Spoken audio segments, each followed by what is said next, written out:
페르조나라는 말이 있습니다. 이 로마 후기 시대 때 연극을 할 때 이 연극의 당시에 때 어떤 분장이 아니에요. 그냥 가면을 쓰는 겁니다. 이 가면을 쓰면은 바로 그 사람이 가면 안에 있는 사람과 가면 밖에 있는 사람이 다르죠. 그것을 바로 페르조나라고 이야기를 합니다. 그래서 이 페르조나라는 말을 가장 이해하기 쉽게 좀 써놓은 부분이 위키백과에 이렇게 써 있더라고요.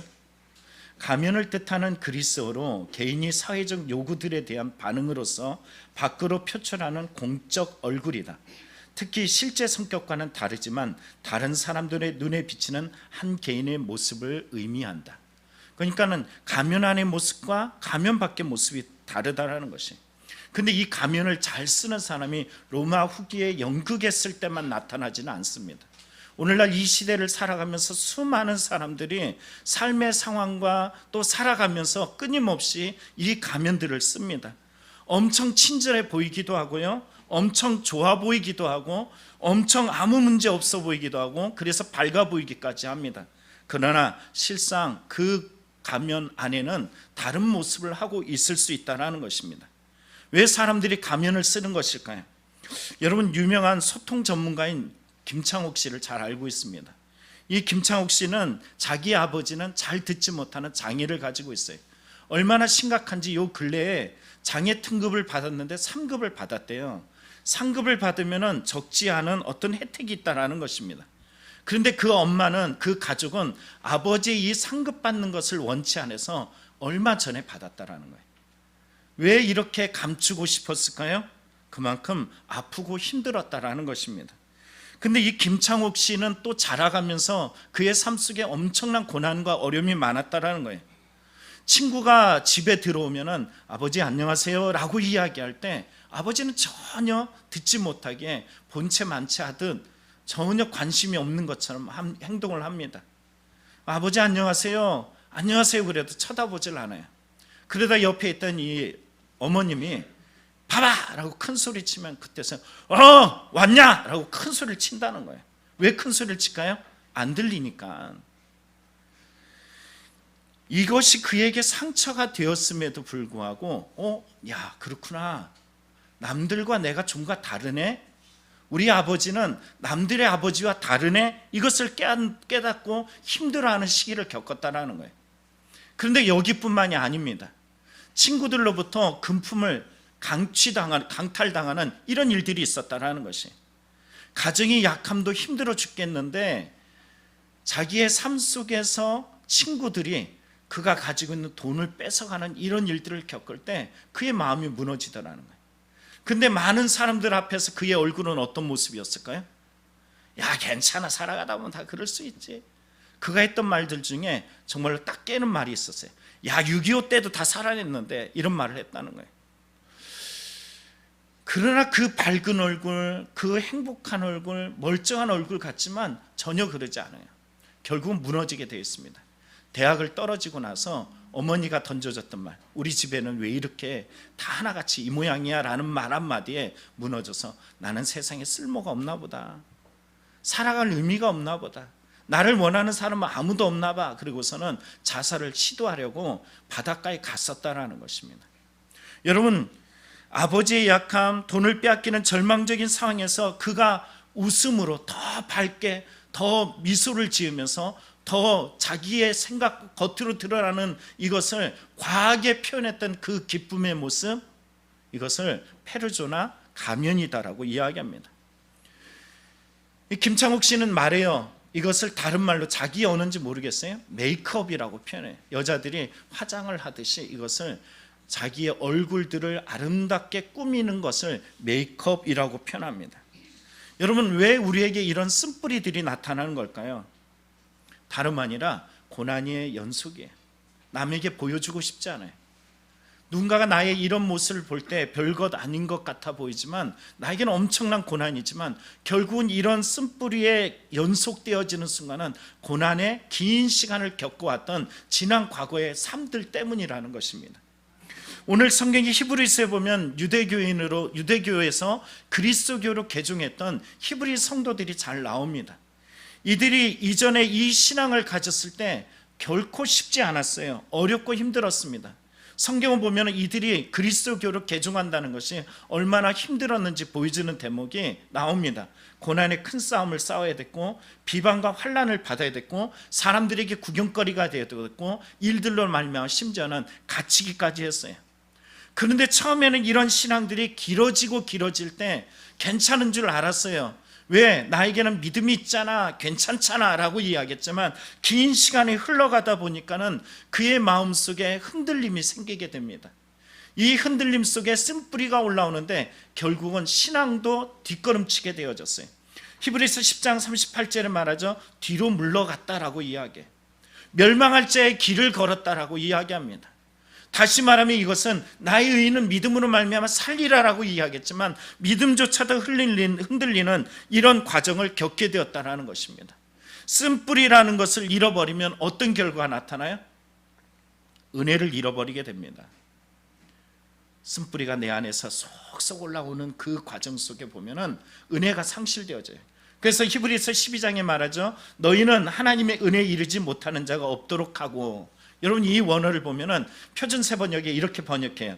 여러분은 하나님의 은혜에서 떨어져 나가는 사람이 아무도 없도록 주의하십시오. 은혜가 떨어지면 뭐가 올라온다고요? 그러면서 뭘 써요? 가면을 써요. 이전에 이들의 삶이 어땠는지 보여줍니다. 신앙이 뜨거웠어요. 그것을 다 감당할 만큼 믿음의 힘이 있었어요. 고난의 큰 싸움을 견뎌냈고, 비방과 환난에서 사람들의 구경거리가 되는 모습을 보면서도 그들의 편이 되어주고 친구가 되어주고 함께 해주는 이런 마음의 여유가 있었어요. 갇힌 자들을 위로할 수 있었어요. 자기의 재산이 탈취당하는 고난 앞에서도 그것을 기쁘게 받아들일 수 있는 더 낮고 영구적인 신앙을 소유했던 사람들입니다. 그런데 은혜가 떨어지면서 쓴뿌리가 올라오면서 어떻게 됐습니까? 오늘 12장 14절에 말해요. 모든 사람과 더불어 화평함과 거룩함을 따르라. 무슨 말일까요? 화평함을 따른다 안 따른다? 안 따른다.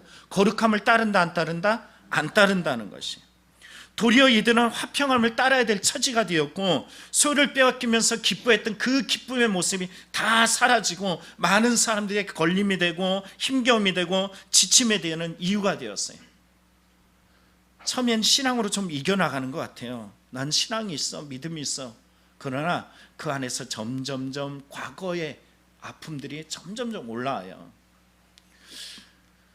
우리 요 근래 결혼했던 이 두 부부가 있잖아요. 이 부부가 한 부부라고 표현해야 되나요? 하여간 부부가 있어요.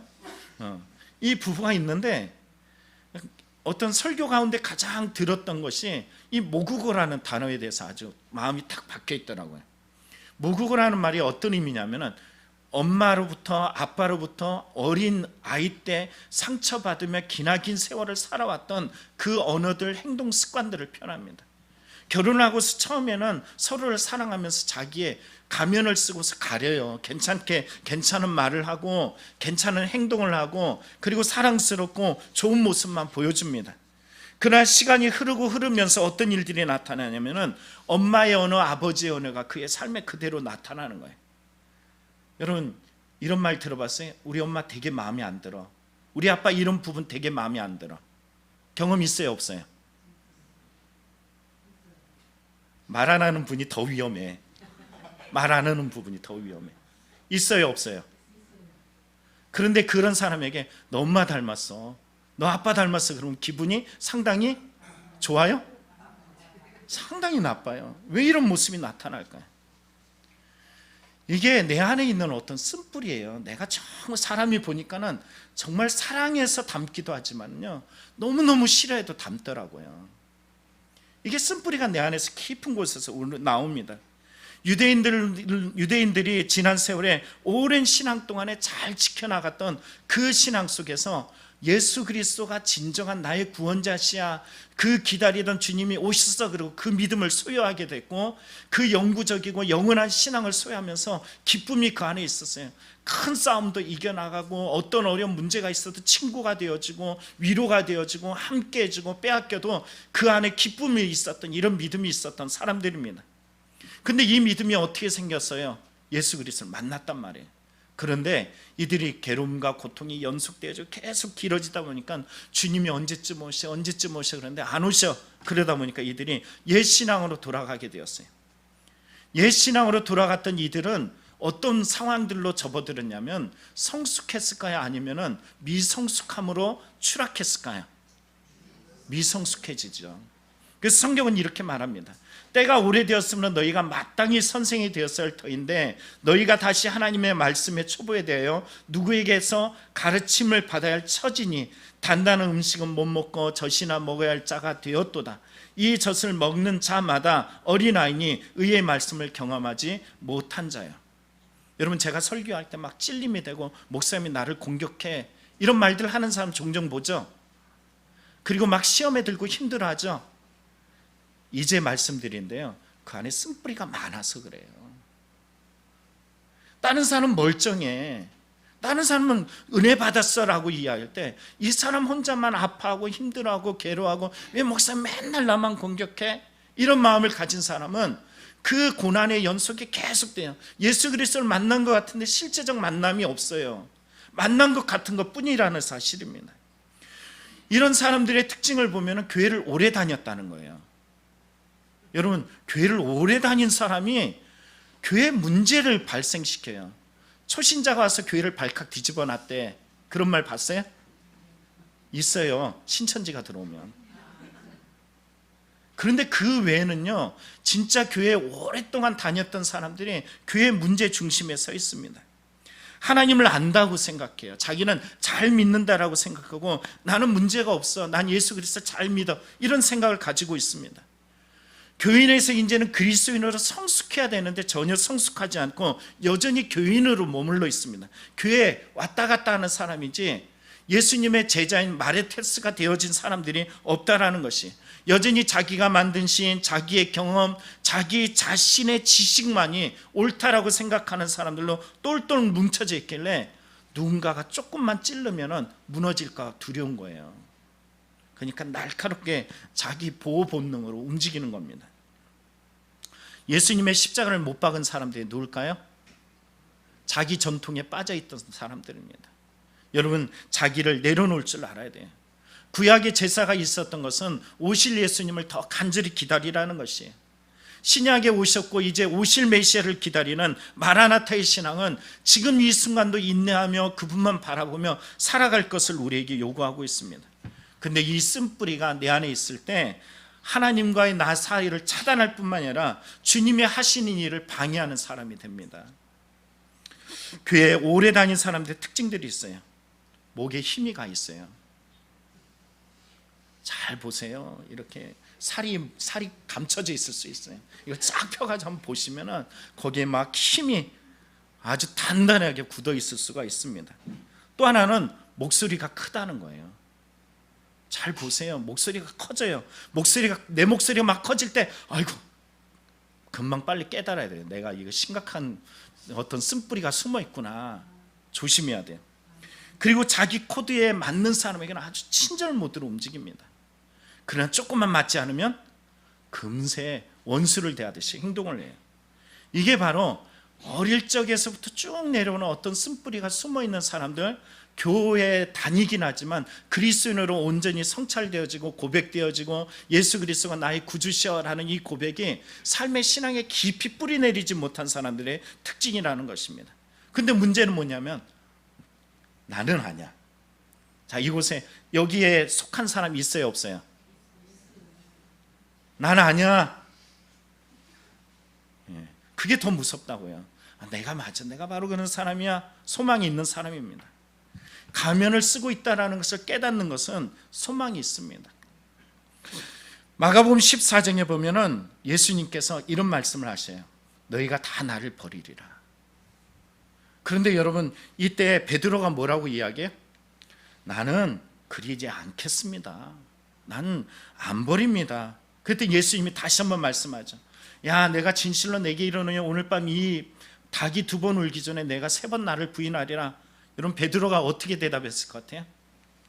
힘있게 말하되 내가 주와 함께 죽을지언정 주를 부인하지 않겠나이다.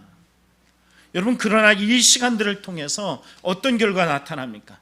누가복음 2장 22장에 보면은 베드로가 이르되 이 사람아, 세 번째 부인하여 나는 내가 하는 말을 알지 못하노라 라고 이런 아직 말하고 있을 때 닭이 곧 울더라.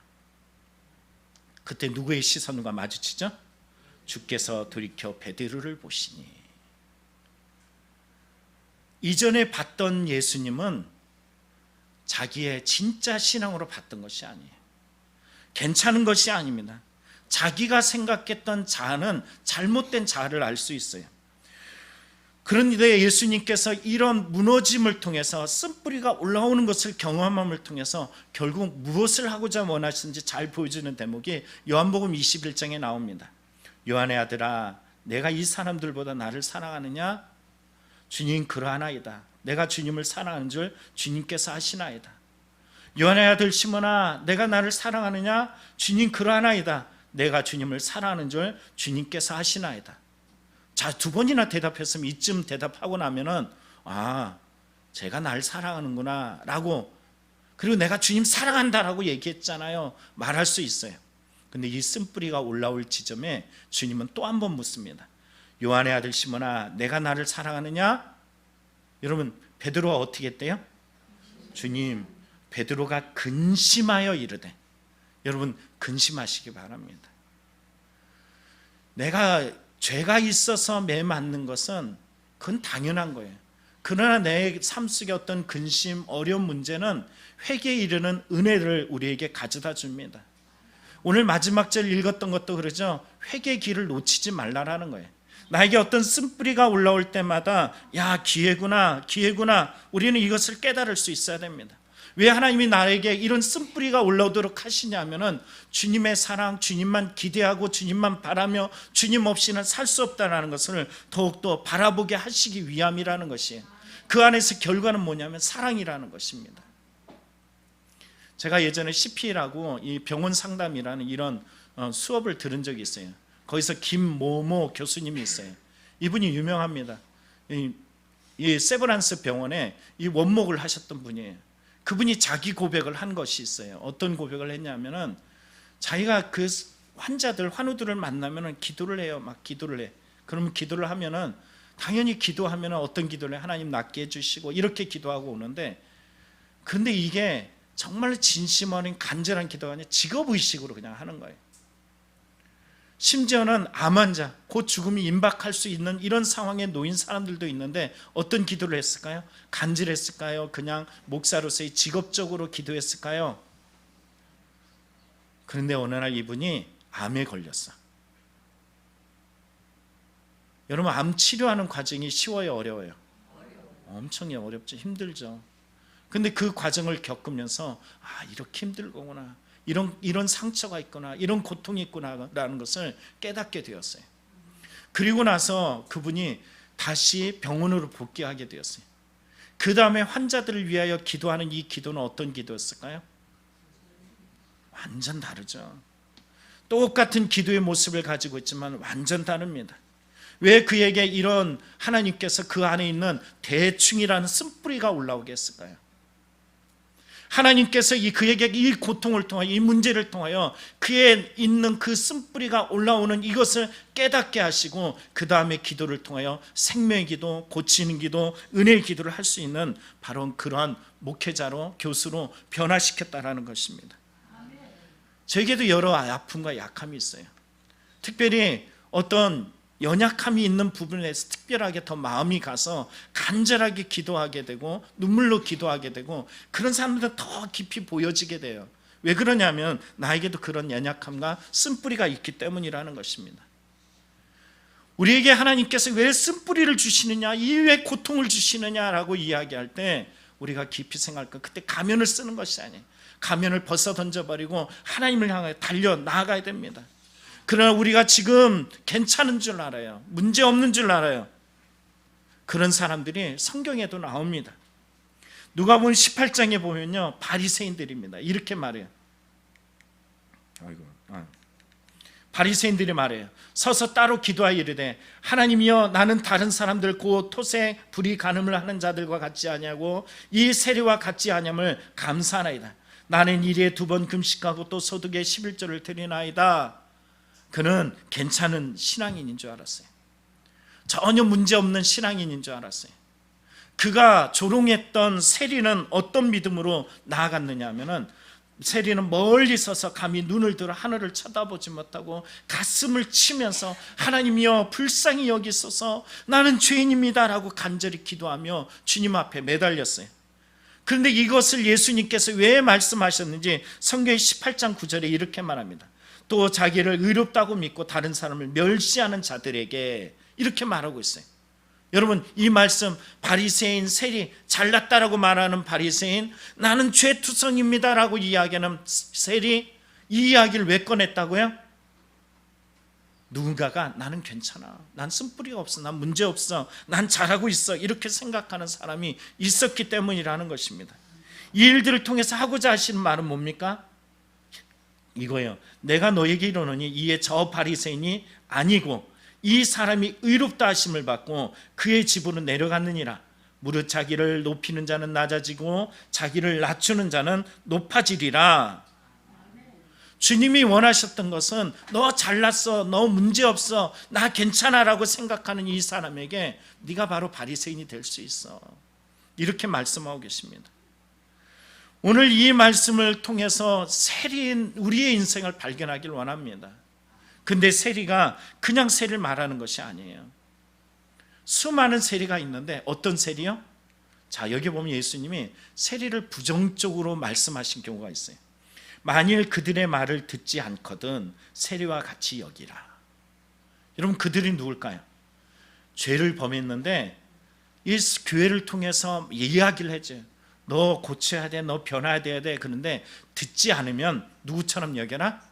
세리처럼 여겨. 얘는, 이 사람은 답이 없다라는 거예요. 그러나 예수님이 앞서 보였던 18장에, 마태복음이 아닌 누가복음 18장에 나타난 이 세리는 어떤 사람이에요? 나는 죄인입니다, 난 주님의 피로가 필요합니다 라고 얘기하는 이런 사람이라는 것입니다. 여러분, 어떤 길을 가고 있습니까? 주님은 우리에게 지속적으로 우리에게 그 쓴뿌리를 만나보게 만듭니다. 야곱이 이야기 잘 알고 있죠? 아버지 어머니 품을 떠나가지고 형을 속이다가 그리고 들통나서 그리고 도주해요. 라반의 집에 가서 성공을 합니다. 아내와 자식들을 데리고서 그리고서 야반 도주를 하는데 그의 성공이 이제 고향으로 가면은 모든 것이 잘 될 줄 알고 고향을 갔겠죠. 문제 없다라고 생각할 쯤에 그에게 엄청난 고통의 소식이 들려옵니다. 형 에서가 400명의 군사를 이끌고서 자기를 죽이러 온대. 이제는 좀 안정적인 것 같고 괜찮아진 것 같은 야곱이 다시 한번 쓴뿌리가 올라와요. 자기 혼자 살아나고자 자기의 자식들과 아내들, 사랑하는 것들을 한때 두때 나누면서 앞에 자녀들과 아내들을 쳐버리면 그 다음에 사람을 치면서 그 감정이 좀 녹아져서 나를 만날 때는 그래도 형이 나를 살려주겠지, 이런 시간을 접어들게 되었어요. 혼자 야복강가에 혼자 달랑 남았어요. 그럴 때 그가 할 수 있는 것은 사실 아무것도 없어요. 형이 자기를 그냥 살려주기만 바랄 뿐입니다. 두려움과 고통 속에 가장 암묵적인 삶의 시간들을 맞닥뜨렸던 그 슬픔의 그 밤에 여러분, 누가 찾아오셔요? 하나님이 찾아오셔요. 뭐 하려고 찾아오셨을까요? 그의 허벅지를 그냥 발로 뻥 차버리죠. 엄청난 고통을 경험하게 되었어요. 그런데 그가 달라진 부분이 하나 있어요. 당신이 날 축복하지 않으면 놓지 않겠다라는 간절한 매달림이었어요. 이 간절한 매달림 속에 하나님께서 이 야곱에게 질문을 던집니다. 뭐라고 질문을 던지셨어요? 내 이름이 무엇이냐라는 거예요. 축복을 주기 위해서 반드시 거쳐야 될 쓴뿌리를 발견하게 하십니다. 내 이름이 무엇이냐? 아주 엄청난 그 되뇌이면서 필름처럼 싹 지나가면서 야곱은 그랬을 거예요. 얘기해야 돼? 네 이름이 뭐냐라고 이야기했을 때 그는 결국 말하게 되죠. 야곱, 어떤 뜻이에요? 속이는 자입니다. 마음속에 숨어 있었던 그 쓴뿌리들이 그대로 올라왔어요. 주님이 말씀하셔요. 이제는 네가 야곱이라 하지 아니하고 이스라엘이라 하리라. 하나님을 이긴 자라는 뜻이에요. 삶의 변화가 여기 있습니다. 나의 쓴뿌리를 발견하는 그 순간, 그리고 하나님을 간절히 바라보는 순간, 우리의 삶 속에서는 하나님의 고침, 하나님의 만지심, 하나님의 붙드심이 깊이 경험되는 줄 믿습니다. 어떤 상담 프로그램을 한번 본 적이 있어요. 상담이라는 시간을 통해서 치유되겠다 그러는데 이것도 한계가 있다라는 거예요. 마지막 단계는 그는 자기의 영역을 넘는 어떤 부분이 있다라는 것이. 여러분, 우리는 이것을 해석할 수 있어요. 그 부분이 야복강가에 선 야곱처럼 나를 깊이 발견하고 하나님을 간절히 의지할 수밖에 없는 그 시점에 이른 우리의 모습들입니다. 여러분 안에 쓴뿌리를 발견하길 원합니다. 쓴뿌리를 드러내면 화가 나고 불편하고 짜증이 나고, 그리고 감추려고 수많은 가면과 웃음과 또는 분노로 감추고 싶어져요. 그러나 그때 여러분, 내 감정이 왜 흔들림이 있었을까? 내가 왜 이렇게 어려웠을까? 나에게 왜 이래 이거에 대해서 민감할까? 깊이 생각해 보시면서 이걸 들고 주님께 나아가는 성도가 되길 원합니다. 오늘 고린도후서 1장에 보면은 말씀을 마칩니다. 이렇게 말씀하십니다. 형제들아, 우리가 아시아에서 당한 환난을 너희가 모르기를 원하지 아니하노니 힘에 겹도록 심한 고난을 당하여 살 소망까지 끊어지고 우리는 우리 자신이 사형 선고를 받은 줄 알았으니 이는 우리로 자기를 의지하지 말고 오직 죽은 자를 다시 살리시는 하나님만 의지하게 하심이라. 여러분, 우리에게 쓴뿌리들이 올라요. 고난이 올라요. 원하지 않은 일들이 맞닥뜨릴 수 있습니다. 그럴 때마다 하나님, 주님만 의지합니다. 주님만 바라봅니다. 이 죽음이란 사형 선고받아 같은 이 삶의 시간 속에 주를 더 의지하고 바라봅니다 하면서 그 쓴뿌리를 들고 주님 앞에 나아가는 성도가 다 되기를 간절히 축원합니다. 기도하겠습니다.